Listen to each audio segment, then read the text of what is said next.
Taste the Daily. నమస్తే నేను Devi welcome to story board. Jagannath రథయాత్రకు ప్రపంచ ప్రసిద్ధి చెందిన పూరి క్షేత్రంలో ఇప్పుడు రత్న భాండార్పై చర్చ జరుగుతోంది. 4 దశాబ్దాల తర్వాత రత్న భాండార్ తలుపులు మరోసారి తెరుచుకుంటున్నాయి. ఇటీవలి ఎన్నికల్లో రత్న భాండార్ తాళాల మిస్సింగ్ పై రాజకీయ రచ్చరగింది. దీంతో తాము అధికారంలోకి వస్తే రత్న భాండార్ తెరుస్తామని హామీ ఇచ్చి మరీ బీజేపీ అధికారంలోకి వచ్చింది. మరోవైపు న్యాయపరంగా కూడా రత్న భాండార్ తెలవారనే పిటిషన్లు దాఖలయ్యాయి. అయితే రత్న భాండార్కు నాగబంధం ఉంది అన్న భయాలు ఉండనే ఉన్నాయి. దీంతో అందరి దృష్టి రత్న భాండార్పైనే కేంద్రీకృతమైంది. ఇంతకు అసలు ఈ రత్న భాండార్ మిస్టరీ వీడుతుందా? పూరిలో అసలేం జరగనుంది? పురావస్తు శాఖ ఎలాంటి పాత్ర పోషిస్తోంది? 4 దశాబ్దాల అనంతరం పూరి జగన్నాథుడి ఆలయంలోని రత్న భండారం తెరుచుకోనుంది. స్వామివారికి అపార సంపదలు, వైఢూర్యాలు పొదిగిన ఆభరణాలున్నాయి. కానీ ఇవి ఎలా ఉంటాయో ఇప్పటివరకు ఎవరికీ తెలియదు. ఈ తరుణంలో వాటి లెక్కింపుకు ఒడిషా ప్రభుత్వం సిద్ధమైంది. ఆధునిక సాంకేతిక పరిజ్ఞానంతో లెక్కింపు చేపడతారు.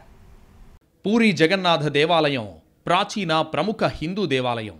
ఆలయ విగ్రహాలు చెక్కతో తయారు చేసి ఉండడం ఇక్కడి ప్రత్యేకత. ఆలయంలో శ్రీకృష్ణుడు సుభద్ర, బలరామ సమేతంగా దర్శనమిస్తాడు. ప్రతి హిందువు తన జీవితకాలంలో తప్పక దర్శించాల్సిన చార్ధామ్ పుణ్యక్షేత్రాలలో ఈ దేవాలయం కూడా ఉంది. అలాంటి పూరి జగన్నాథ ఆలయంలో ఇప్పుడు రత్న భండార్ తలుపులు తెరుచుకోనున్నాయి. రత్న భండార్లో వెలకట్టలేని సంపద ఉందనే ప్రచారం జరుగుతోంది. సంపదను లెక్కించాలని భావిస్తున్నారు. అయితే లెక్కింపు ఎప్పుడు పూర్తవుతుందో నిర్దిష్టంగా చెప్పలేమని అధికారులు అంటున్నారు. లెక్కింపు పూర్తయ్యే వరకు కమిటీ సభ్యులందరూ నియమనిష్టలతో ఉంటారు. పూరి జగన్నాథుడి ఆలయ సంపదను 46 ఏళ్ల తర్వాత లెక్కించనున్నారు. జూలై 14 నుంచి ప్రభుత్వం నియమించిన కమిటీ ఆధ్వర్యంలో ఈ లెక్కింపు మొదలు కానుంది. పూరి జగన్నాథుడి రత్న భండాగారంలోని రహస్య గదిని తెరిచేందుకు సన్నద్ధమవుతోన్న అధికారులకు పాముల భయం వెంటాడుతోంది. దీంతో ముందు జాగ్రత్త చర్యలు చేపట్టిన అధికారులు పాములు పట్టడంలో నైపుణ్యం ఉన్న వారి కోసం వెదుకుతున్నారు. రత్న భాండాగారం తెరిచే సమయంలో అనుసరించాల్సిన మార్గదర్శకాలను రూపొందించి అనుమతి కోసం ప్రభుత్వానికి పంపారు. గది తెరిచే వేళ పాములు పట్టేవారు ఓ వైద్య బృందాన్ని అందుబాటులో ఉంచాలని కోరారు. రత్న భాండార్ తాళం చెవి మిస్ అయిందని వివాదం రేగిన తరుణంలో పూరి కలెక్టరేట్ ట్రెజరీలో డూప్లికేట్ తాళం చెవి ఉన్నట్లు గుర్తించారు. ఈ క్రమంలో తాము అధికారంలోకి వస్తే భాండాగారం తెరిపిస్తామన్న హామీకి కట్టుబడి బీజేపీ ప్రభుత్వం retired judge justice Biswanath Rath అధ్యక్షతన 16 మందితో కమిటీ వేసింది. గత 46 ఏళ్లుగా రత్న భాండాగారం తలుపులు తెరవకపోవడంతో అందులో పరిస్థితి ఎలా ఉందో ఎవరికీ అవగాహన లేదు. దీంతో జగన్నాథుడి సంపద లెక్కింపుపై సర్వత్రా ఆసక్తి నెలకొంది.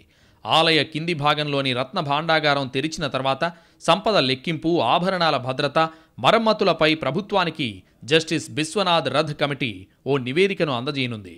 గతంలో రాజులు, భక్తులు సమర్పించిన అనేక బంగారు, వజ్ర, రత్నాభరణాలు ఈ గదిలో ఉన్నాయని, వీటి విలువ వెలకట్టలేనిదని అంచనా. అటువంటి ఆభరణాల భద్రతపై ప్రజల్లో అనుమానాలు వ్యక్తమైన తరుణంలో దాన్ని తెరిచేందుకు కొన్నేళ్ల క్రితం ప్రయత్నాలు జరిగాయి. ఈ క్రమంలోనే భాండాగారంలోని కీలక విభాగ తాళాలు మాయం కావడం తీవ్ర చర్చకు దారితీసింది. దీనిపై దర్యాప్తు చేపట్టిన justice Raghubir Das commission November 2018లోనే ఆ నివేదికను రాష్ట్ర ప్రభుత్వానికి అందించింది. దీనిపై స్పందన తెలియజేయాలంటూ ఒడిశా హైకోర్టు ప్రభుత్వాన్ని ఆదేశించింది. తాళాలు ఎలా మాయమయ్యాయని, డూప్లికేట్ తాళాలతో వాటిని తెరవాల్సిందేనని విపక్ష పార్టీలు పట్టుబట్టాయి. పూరి జగన్నాథ ఆలయం కింది భాగంలో రత్న భాండాగారం ఉంది. ఇందులో 2 భాగాలున్నాయి.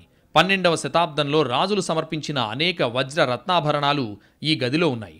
ఆలయంలో రోజువారీ పూజలు నిర్వహించేందుకు అవసరమైన నగలు నిధి పైభాగంలో ఉంటాయి. మిగతా ఆభరణాలు ఖజానా కింది భాగంలో భద్రపరుస్తారు.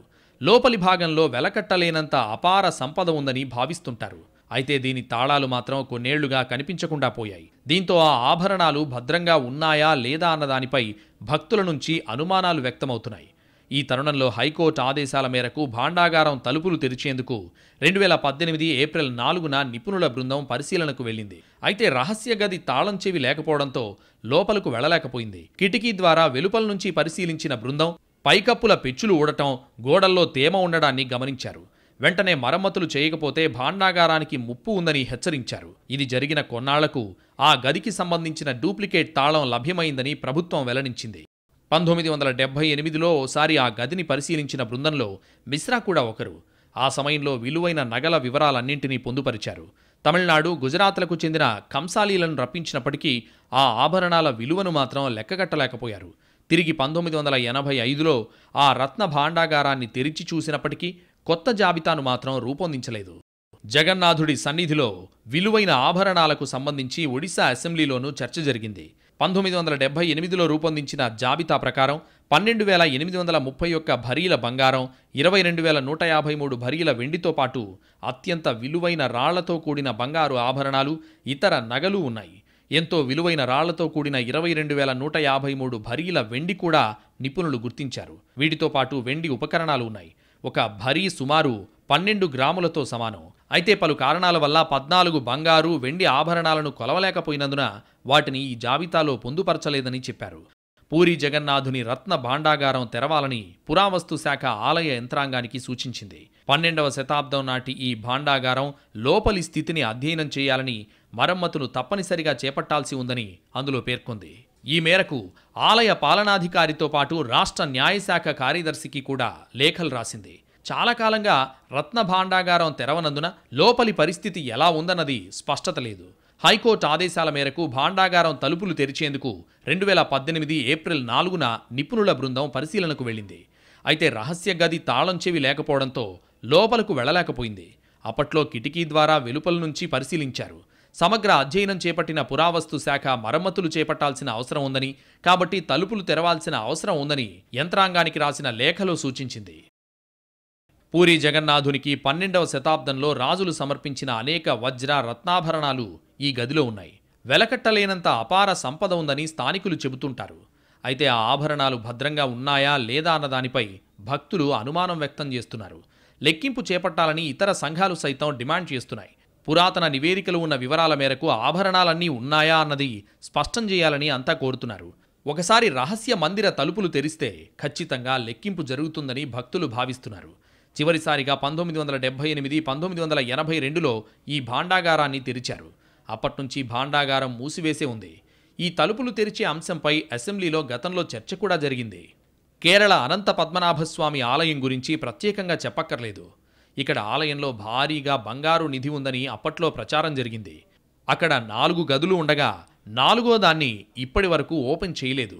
ఈ 4వ ద్వారానికి నాగబంధాలు వేసి ఉండడంతో ఎవరూ సాహసం చేయడం లేదు. మొత్తంగా భారీ నిధులు ఉన్నట్లు నిపుణులు అంచనా వేస్తున్నారు. అనంత పద్మనాభస్వామి దేవాలయం తరహాలోనే పూరి ఆలయంలోనూ అపార సంపద ఉందని చాలామంది నమ్ముతున్నారు. ఆ గుడిలోని రత్న భాండాగారంలో అంతుచిక్కని నిధి నిక్షేపాలున్నాయనే ప్రచారం జరుగుతోంది. ఆ భాండాగారంలో ఏ స్థాయిలో నిధులు ఉన్నాయని తెలుసుకోవాలనే ఆసక్తి భక్తుల్లో ఉంది. ఇక్కడ ఉన్న సంపద చుట్టూ బర్మీస్ కొండచిలువలు రక్షణగా ఉంటున్నట్లు స్థానికులు కథలుగా చెప్పుకుంటారు. పూరిలోని రత్న భాండాగారంలో జగన్నాథుడు, ఇతర దేవతలకు సంబంధించిన విలువైన బంగారు ఆభరణాలకు పాములు కాపలా ఉన్నట్లు పురాణాలు చెబుతున్నాయి. 2018లో ఒడిశా హైకోర్టు ఆదేశాల మేరకు archaeological survey of India Puri Jagannath ఆలయానికి చెందిన ఒక బృందం రత్న భాండార్లోకి ప్రవేశించాలని చూసింది. అయితే పాములు ఉన్నాయన్న ప్రచారంతో వారు వెనుకడుగేశారు. పురాతన దేవాలయం కాబట్టి చిన్న చిన్న రంధ్రాల ద్వారా పాములు రత్న భండారంలోకి ప్రవేశించే అవకాశం ఉందనే చర్చ కూడా జరుగుతోంది. జగన్నాథ్ హెరిటేజ్ కారిడార్ ప్రాజెక్టు పనులు చేస్తుండగా ఆలయ పరిసరాల్లో పాములు కనిపించిన తరుణంలో పాములున్నాయనే వాదనకు బలం చేకూరింది. ఈ క్రమంలో రెస్క్యూ సిబ్బందితో పాటు భువనేశ్వర్ నుంచి 2 పాములు పట్టే వారిని సిద్ధం చేశారు. పాములు కరిచినా వెంటనే వైద్య చికిత్స అందించేలా ఏర్పాట్లు చేస్తున్నారు. అధికారుల వినతి మేరకు తలుపులు తెరిచే సమయంలో వైద్యులు పాములు పట్టే వారిని అందుబాటులో ఉంచే అవకాశం కనిపిస్తోంది. పూరి జగన్నాథ ఆలయంలోని రత్న భాండాగారంలో అంతులేని ఆభరణాలు భద్రంగా ఉన్నాయా? ఖజానాకు సంబంధించిన కీలక తాళం పోయి 50 ఏళ్లు దాటినా ఇంతవరకు దాన్ని ఎందుకు ఛేదించలేదు? శ్రీవారి నిధి ఉన్న గదిలోంచి బుసబుసలు వినిపిస్తున్నాయని నిపుణులు చెప్తున్నారు. అది 1000 పడగల ఆదిశేషువేనా? అక్కడున్న రహస్యమేంటి? పూరి జగన్నాథ్ ఆలయానికి ఎంతో ప్రాముఖ్యత ఉంది. ఏటా జరిగే పూరి రథోత్సవానికి ప్రపంచం నలుమూలల నుంచి భక్తులు తరలివస్తుంటారు. ఇంతటి ప్రాముఖ్యత కలిగిన పూరి ఆలయంలో భారీ మొత్తంలో నేల మాళిగలు ఉన్నట్లు తెలుస్తోంది. ఈ క్రమంలో భారత పురావస్తు శాఖ పూరి జగన్నాథ ఆలయంలో ఉన్న రత్న భాండాగారాన్ని తెరవాలని శ్రీ జగన్నాథ్ టెంపుల్ అడ్మినిస్ట్రేషన్కి లేఖ రాసింది. 12వ శతాబ్దం నాటి ఈ రత్న భాండాగారం లోపలి స్థితిని అధ్యయనం చేయాలని, మరమ్మతులు తప్పనిసరిగా చేపట్టాల్సి ఉందని సూచించింది. చాలా కాలంగా రత్న భాండాగారం తెరవనందున లోపలి పరిస్థితి ఎలా ఉందో స్పష్టత లేదు. పూరి జగన్నాథునికి 12వ శతాబ్దంలో పూరి రాజులు, భక్తులు కానుకగా ఇచ్చిన 800కు పైగా విలువైన వస్తువులు, ఆభరణాలు రత్న భాండాగారంలో ఉన్నట్లు ప్రచారం ఉంది. 1926 ఫిబ్రవరిలో పూరీ రాజు గజపతి రామచంద్రదేవ రూపొందించిన జాబితా ప్రకారం 15 కిలోల కంటే ఎక్కువ బరువున్న జగన్నాథ, బలభద్ర, సుభద్రల బంగారు కిరీటాలతో పాటు 837 విలువైన వస్తువులున్నాయి. ఈ రహస్య నిధిలో బంగారు హారాలు, విలువైన రత్నాలు, బంగారు పలకలు, ముత్యాలు, వజ్రాలు, పగడపు మరియు వెండి వస్తువులు ఉన్నాయి. జగన్నాథ ఆలయ చట్టం ప్రకారం ప్రతి 3 సంవత్సరాలకు ఒకసారి రత్న భండార్ను ఆడిట్ చేయాలి. కానీ ఆడిట్ సమయంలో ఏదైనా విలువైన వాటి వివరాల్లో అవకతవకలు జరిగితే అది ప్రతికూల ప్రభావం చూపొచ్చన్న భయంతో ఆడిట్కు ప్రభుత్వాలు దూరంగా ఉంటున్నాయి. అయితే రత్న భాండాగారంలో ఆభరణాలు భద్రంగా ఉన్నాయా లేదా అని ఎంతోమంది భక్తులు అనుమానం వ్యక్తం చేశారు. వాటిని లెక్కించాల్సిన అవసరం ఉందని డిమాండ్ చేస్తున్నారు. పురాతన నివేదికలు ఉన్న వివరాల మేరకు ఆభరణాలన్నీ ఉన్నాయో లేదో చెప్పాలని కోరుతున్నాయి. రహస్య మందిరం తలుపులు తెరిస్తే ఖచ్చితంగా లెక్కింపు జరుగుతుందని భక్తులు భావిస్తున్నారు. రత్న భాండాగారం తలుపులు తెరిచే అంశంపై ఒడిశా అసెంబ్లీలో గతంలో చర్చ కూడా జరిగింది.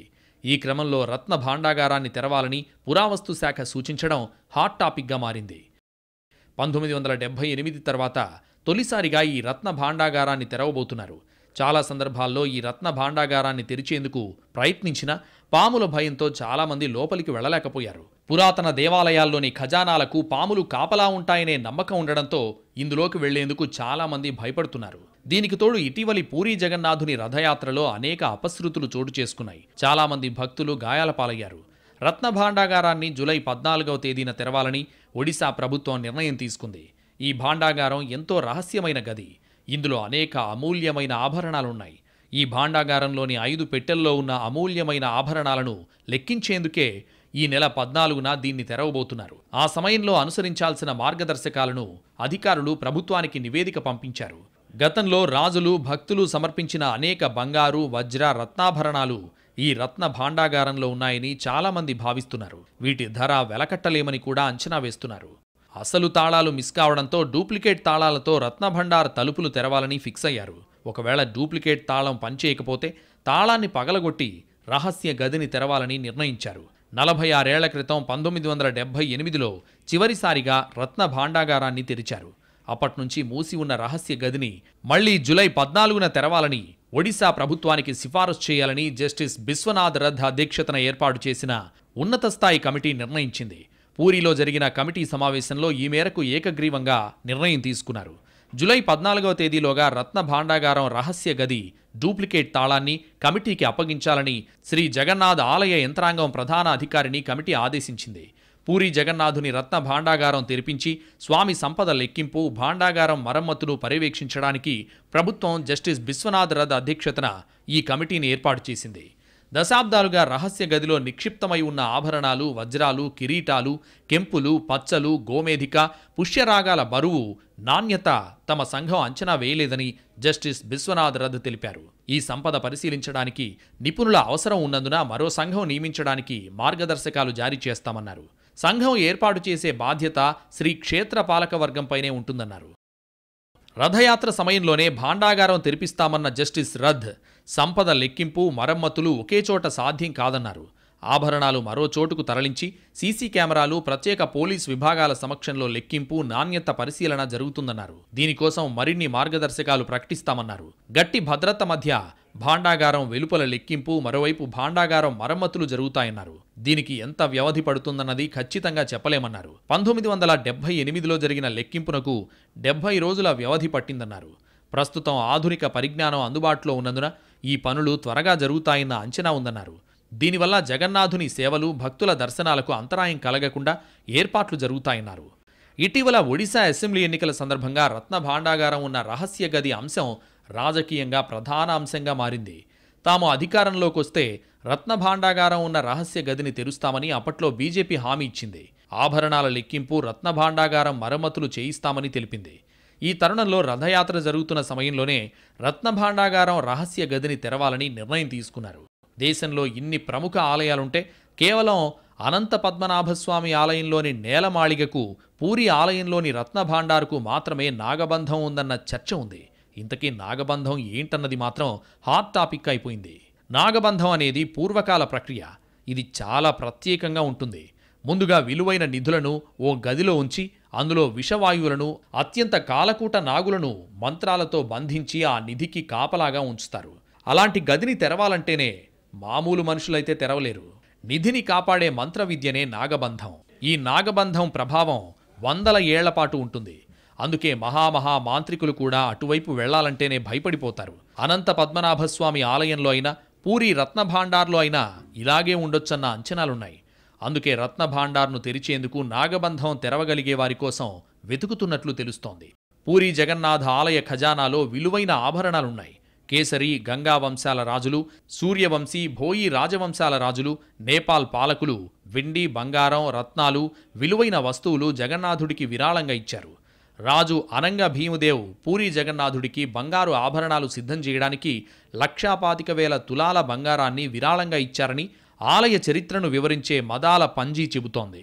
సూర్యవంశీ పాలకులు జగన్నాథునికి విలువైన బంగారు ఆభరణాలు, బంగారం సమర్పించారు. గజపతిరాజు కల్పేంద్రదేవ్ దక్షిణాది రాష్ట్రాలను జయించిన తర్వాత 16 ఏనుగులతో తెచ్చిన సంపదను ఆలయానికి విరాళంగా ఇచ్చారని 12వ శతాబ్దానికి చెందిన దిగ్విజయ్ ద్వార్పై ఉన్న శాసనం తెలుపుతోంది. వీరే కాకుండా సాధారణ భక్తులు కూడా పూరీ జగన్నాథుడికి సమర్పించిన విలువైన వస్తువులను ఖజానాలో భద్రపరుస్తారు. ఈ ఖజానా అంతా రత్నభాండార్లోనే ఉంది. ఇప్పుడు ఆ సంపద లెక్కించడానికే తలుపులు తెరవాలని నిర్ణయం తీసుకున్నారు. లోక్సభ ఎన్నికల ప్రచారంలో ప్రధాని నరేంద్ర మోడీ కూడా రత్న భండార్ గురించి ప్రస్తావించారు. ఈ రత్న భాండాగారం తాళాలు కనిపించడం లేదని ఆరోపించారు. మోడీ విమర్శల తరుణంలో రత్న భండార్ చర్చనీయాంశంగా మారింది. ఇంతకీ ఈ రత్న భండార్లో ఏముంది? పూరీ శ్రీక్షేత్ర రత్న భాండాగారం ఓ అద్భుతమైన ఖజానా. జగన్నాథుని వెలకట్టలేని విలువైన ఆభరణాలను 5 చెక్కపెట్టెల్లో ఉంచి రహస్య గదిలో భద్రపరిచారు. పూర్వం అప్పుడప్పుడు దాన్ని తెరిచి సంపద లెక్కించేవారు. 1978 తర్వాత దాన్ని తెరవలేదు. దీంతో ఆ భాండాగారంపై ఎన్నో వివాదాలు కొనసాగాయి. అసలు రత్న భాండాగారం తాళం ఏమైందనే అంశమే మొన్నటి ఎన్నికల్లో చర్చనీయాంశమైంది. చివరకు కొత్త ప్రభుత్వం ఏర్పడిన తర్వాత పూరీ జగన్నాథ ఆలయంలోని ఖజానాను తెరవాలని నిర్ణయించారు. దాదాపు 46 ఏళ్ల తర్వాత ఈ నెల 14న పూరీ జగన్నాథుని ఆలయంలోని భాండాగారాన్ని తెరవనున్నారు. ఆభరణాల లెక్కింపుతో పాటు అవసరమైన రిపేర్లు చేయనున్నారు.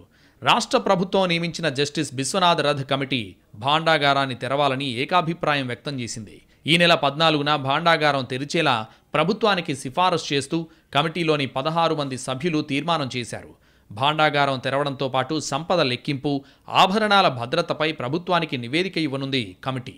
భాండాగారం తాళం విషయంలో ఉన్న వివాదంపై కూడా క్లారిటీ ఇచ్చే ప్రయత్నం చేసింది జస్టిస్ బిశ్వనాథ్ రథ్ కమిటీ. భాండాగారం డూప్లికేట్ తాళపు చెవి కలెక్టరేట్లోని ట్రెజరీలో ఉందని, దాంతో తెరుచుకోకపోతే తాళం పగలగొట్టి తలుపులు తెరుస్తామంటున్నారు. జగన్నాథుడి వజ్ర వైఢూర్యాలు, గోమేధిక, పుష్యరాగాలు, కెంపులు, రత్నాలు, స్వర్ణాభరణాలు, వెండి, ఇతర బరువు, నాణ్యత పరిశీలించడానికి నిపుణులు అవసరం. జస్టిస్ బిశ్వనాథ్ రథ్ కమిటీ సభ్యులు కేవలం ఆభరణాల లెక్కింపును మాత్రమే పర్యవేక్షిస్తారు. రత్న భాండాగారం రిపేర్ల కోసం మరో కమిటీ అవసరమని జస్టిస్ రథ్ కమిటీ అభిప్రాయపడింది. పూరీ జగన్నాథుని ఆభరణాలను 5 చెక్కపెట్టెల్లో ఉంచి రహస్య గదిలో భద్రపరిచారు. పూర్వం 3 ఏళ్లు లేదా 5 ఏళ్లకోసారి ఈ గది తలుపులు తెరిచి సంపద లెక్కించేవారు. చివరిసారిగా 1978లో లెక్కించగా 70 రోజులు పట్టింది. అప్పట్లో కొన్ని నగలను వదిలేయడంతో సందేహాలున్నాయి. ఈ తరుణంలో హైకోర్టులో దాఖలైన పిటిషన్ను విచారణ జరిపిన న్యాయస్థానం భాండాగారం తెరిచి సంపద లెక్కించాలని ఆదేశించింది. సుప్రీంకోర్టు కూడా దీన్ని సమర్థించింది. రహస్య గదుల్లోకి వర్షపు నీరు లీకై గోడలు బీటలు వారుతుండడంతో రిపేర్లు చేయాలని కోర్టులు 2018లోనే పురావస్తు శాఖను ఆదేశించాయి. కానీ ముందడుగు పడలేదు. దీన్ని మొన్నటి ఎన్నికల్లో బీజేపీ ప్రచారాస్త్రంగా చేసుకుంది. తాము అధికారంలోకొస్తే భాండాగారం తెరిపిస్తామన్న హామీకి కట్టుబడి విశ్రాంత న్యాయమూర్తి జస్టిస్ బిశ్వనాథ్ రథ్ అధ్యక్షతన 16 మందితో కమిటీ వేసింది. ఆ కమిటీ ఇప్పుడు రత్న భాండాగారాన్ని తెరవనుంది. రత్న భాండాగారంలోని మొదటి, రెండో గదిలో దేవుడి అలంకరణకు సంబంధించిన ఆభరణాలు, ఇతర వస్తువులు ఉంటాయి. సో ఈ గదిని రెగ్యులర్గా పండగలప్పుడు తెరుస్తారు. మూడో గదికి 3 తలుపులుంటాయి. ఒక్కో తలుపుకు ఒక్కో తాళం చొప్పున 3 తాళాలుంటాయి. వీటిలో ఒక తాళం చెవి గజపతి రాజుల వద్ద ఉంటుంది. మరో తాళం చెవి దేవాలయ పాలనాధికారుల వద్ద ఉంటుంది. ఇక 3వ తాళం ఆలయ ప్రధాన అర్చకుడు భాండాగార ఇన్ఛార్జ్ దగ్గర ఉంటుంది. ఈ 3 తాళాలు ఉంటే తప్ప ఆ గది తలుపులను తెరవడానికి కుదరదు. గడిచిన 100 ఏళ్లలో ఈ 3వ తలుపును కేవలం 4 సార్లు తెరిచారు. 1905లో, 1926లో, 1978లో, చివరగా 1984లో తెరిచారు. అంటే చివరిసారి ఓపెన్ చేసి సుమారు 40 ఏళ్లు అయిందన్నమాట. దీంతో ఇంతకు ఆ గదిలో ఏముంది, తిరువనంతపురం పద్మనాభస్వామి గుడికి మాదిరిగా ఈ గదిలో లక్షల కోట్ల విలువ చేసే సంపద ఉందా అన్న అనుమానాలు జనాల్లో మొదలయ్యాయి. దీంతో ప్రజా సంఘాలు ఆ గదిని తెరవాలని కోర్టును ఆశ్రయించాయి. హైకోర్టు ఆదేశాలతో 2018 ఏప్రిల్ 4న రత్నభాండాగారంలోని 3వ గదిని తెరవడానికి 16 మందితో కూడిన టీం ప్రయత్నించింది. కానీ వారు తెరవలేకపోయారు. స్థానిక ప్రజలు, పూజారులు చెబుతున్న దాని ప్రకారం ఆ గదిలో లక్షల కోట్ల సంపద దాగి ఉంది. కానీ సర్కార్ మాత్రం కేవలం 149 కేజీల బంగారం మాత్రమే ఉందని చెబుతోంది. సర్కార్ చెప్పేదే నిజమైతే వాటిని కాపాడటానికి అప్పట్లో రాజులు ఇంత స్థాయిలో రక్షణ వలయం ఎందుకు ఏర్పాటు చేశారు? మరి వాటి గురించి 2018లో రిటైర్డ్ జడ్జి ఇచ్చిన రిపోర్ట్ను ఎందుకు బహిర్గతం చేయట్లేదు? లక్షల కోట్ల సంపదను దోచేశారా? అందుకే ఆ తలుపులు తెరిస్తే అసలు గుట్టు బయటపడుతుందని పాలకులు భావిస్తున్నారా? ఇలా ఒక్కటేంటి, ఎన్నో ప్రశ్నలు ఇప్పుడు భక్తులను వెంటాడుతున్నాయి. ఎన్నికల వేళ కావాలనే తాళాలు పోయాయంటూ బీజేపీ గుడి రాజకీయాలు చేస్తోందని బీజేడీ పార్టీకి హిందూ సంప్రదాయాలపై గౌరవం లేదని బీజేపీ ఆరోపణలు చేసుకున్నాయి. పూరిలో ఆదివారం జూలై 14న చాలా కార్యక్రమాలు జరగనున్నాయి. రత్న భాండాగారాన్ని తెరవనున్నారు. అందులోని విలువైన వస్తువులపై ఆడిట్ చేయనున్నారు. రత్న భాండాగారం తెరిచినప్పుడు అక్కడ వైద్యుల బృందం కూడా ఉంటుంది. దాంతోపాటు పాములను పట్టుకోవడానికి ప్రత్యేక బృందాన్ని కూడా మోహరిస్తారు. రత్న భాండాగారం తెరిచి అక్కడున్న వస్తువులను లెక్కించే సమయంలో కమిటీలోని సభ్యులంతా సాంప్రదాయ దుస్తులు ధరిస్తారు. జగన్నాథుణ్ణి రత్నాల దుకాణాలకు దేవతగా భావిస్తారు. పూరి జగన్నాథ ఆలయానికి చెందిన జగ్మోహన్ సమీపంలో ఒక చిన్న ఆలయం రూపంలో రత్న భాండాగారం ఉంది. అందులో 2 పెట్టెలున్నాయి. వీటిలో నిల్వలు చాలా పెద్దవి. 2 దుకాణాలలో జగన్నాథుడు, అతని సోదరుడు బలభద్ర, సోదరి దేవి సుభద్రకు భక్తులు సమర్పించే విలువైన వస్తువులున్నాయి. వీటిలో వివిధ రాజులు బహుమతులుగా ఇచ్చిన వస్తువులు కూడా ఉన్నాయి. భాండాగారంలో భారీ మొత్తంలో బంగారం, వజ్రాలు, నగలు, కొన్ని వస్త్రాల్లో చుట్టి చెక్కపెట్టెలో ఉన్నాయని ఆలయ మాజీ నిర్వాహకులు వెల్లడించారు. 1978లో విలువైన నగల వివరాలన్నింటినీ పొందుపరిచారు. తమిళనాడు, గుజరాత్కు చెందిన కంసాలీల్ని రప్పించినప్పటికీ ఆ ఆభరణాల విలువను మాత్రం లెక్కగట్టలేకపోయారు. తిరిగి 1985లో ఆ రత్న భాండాగారాన్ని తెరిచి చూసినప్పటికీ కొత్త జాబితాను మాత్రం రూపొందించలేదు. భాండాగారం లోపల చీకటిగా ఉంటుంది. అందులో విషసర్పాలు ఉంటాయన్న అనుమానాలున్నాయి. కింగ్ కోబ్రా వంటి భారీ విషసర్పాలు జగన్నాథుడి అత్యంత విలువైన ఆభరణాలకు కాపలాగా ఉంటాయని పురాణాలు, జానపద కథలు చెబుతున్నాయి. దీంతో ముందు జాగ్రత్తగా సెర్చ్ లైట్లు తెప్పించారు. పాములు పట్టడంలో నిపుణులైన వారిని రప్పించారు. భాండాగారం లోపల ఎలా ఉందో ఎవరికీ అవగాహన లేదు. 46 ఏళ్లుగా అందులోకి ఎవరూ వెళ్లలేదు. మరోవైపు 14న రత్న భాండాగారం తెరవడానికి ఎంతమంది వెళతారు అన్నది ఇంకా స్పష్టం కాలేదు. పూరి ఆలయ గర్భగుడి సమీపంలో రత్న భాండాగారం ఉంది. ఇందులో వజ్రాలు, బంగారం, వెండితో చేసిన వస్తువులు, పుణ్యక్షేత్రానికి చెందిన అమూల్యమైన ఆభరణాలు ఉన్నాయి. రత్న భండార్లో 2 గదులున్నాయి. రత్న భాండాగారం 2 విభాగాలుగా ఉంది. ఒక గదిని అంతర్గత ఖజానాగా పిలుస్తారు. రెండో గదిని బయటి ఖజానాగా పిలుస్తారు. పూరి జగన్నాథ ఆలయంలోని ఖజానాలో ఉన్న విలువైన వస్తువులను 3 రకాలుగా వర్గీకరించారు. ఎప్పుడూ ఉపయోగించని వాటిని కేటగిరీ 1 కింద చేర్చారు. పండగల సందర్భంగా ఉపయోగించే వాటిని కేటగిరీ 2 కింద, దేవతలకు రోజువారీ ఉపయోగం కోసం ఉపయోగించే వాటికి కేటగిరీ 3 కింద విభజించారు. రూల్ 6 ప్రకారం మొదటి కేటగిరీలో వస్తువులు డబుల్ లాక్లో ఉంటాయి. 3 కేటగిరీల కింద ఉన్న విలువైన వస్తువులు వాటి తాళం చెవుల భద్రపరిచే విషయాలను నియమ నిబంధనల్లో స్పష్టంగా వివరించారు. 1985లో ఆర్కియలాజికల్ సర్వే ఆఫ్ ఇండియా అధికారులు 3వ గది తెరిచేందుకు ప్రయత్నం చేశారు. అయితే 2 తలుపులు తెరవగానే ఆ గదిలోంచి ఒక్కసారిగా భయానక శబ్దాలు, పాములు బుసలు కొట్టినట్లు సౌండ్ వినిపించడంతో అధికారులు భయపడి వెనక్కి వెళ్ళిపోయారు. అందుకే రత్న భాండాగారాన్ని తెరిస్తే దేశానికే అరిష్టం అని హెచ్చరిస్తున్నారు కొందరు శ్రీక్షేత్ర అర్చకులు. దేవుడి ఆదేశాలను కాదని ఎవరైనా తలుపులు తెరిస్తే అంతా సర్వనాశనమేనని, విపత్తులొస్తాయని చెప్పుకొస్తున్నారు. పూరి జగన్నాథుని ఆలయంలో కీలకమైన 3వ గదిలో లెక్కకు మించిన ధనరాశులు ఉన్నాయని అంటున్నారు. ఈ ధనరాశులకు కాపలాగా లక్షలాది పాములే ఉన్నాయా, లేక 1000 పడగల ఆదిశేషుడే విష్ణుమూర్తి సంపదకు కాపలాగా ఉన్నాడా అన్నది ఎవరికీ అంతు చిక్కడం లేదు. పాముల బుసబుసలు వినిపిస్తున్నాయన్న ప్రచారంలో ఎంతవరకు నిజముంది? 3వ గదిని తెరిస్తే మటాషే అని కొందరు పూజారులు హెచ్చరిస్తున్న దాంట్లో వాస్తవం ఎంత? ఈ విషయంపై ప్రభుత్వం వేసిన కమిటీ కూడా ఓ అంచనాకు రాలేకపోతోంది. అనంత పద్మనాభస్వామి దేవాలయంలో 6వ నేలమాళిగ తరహాలోనే పూరి జగన్నాథ ఆలయంలోని రత్నభాండార్ 3వ గది మిస్టరీగానే ఉండిపోవచ్చన్న అభిప్రాయాలు వ్యక్తమవుతున్నాయి. అనంత పద్మనాభస్వామి ఆలయంలోని 6వ నేలమాళిగను తెరిచేందుకు ప్రయత్నాలు జరిగాయి. కానీ నాగబంధం ఉందని భయపడి సిరి సంపదలున్న నేలమాళిగను తెరవకుండా ఆగిపోయారు. పూరిలో రత్నభాండార్ తెరవాలని నిర్ణయం అయితే తీసుకున్నారు. కానీ అది సాధ్యమా కాదా అనేది చూడాల్సి ఉంది.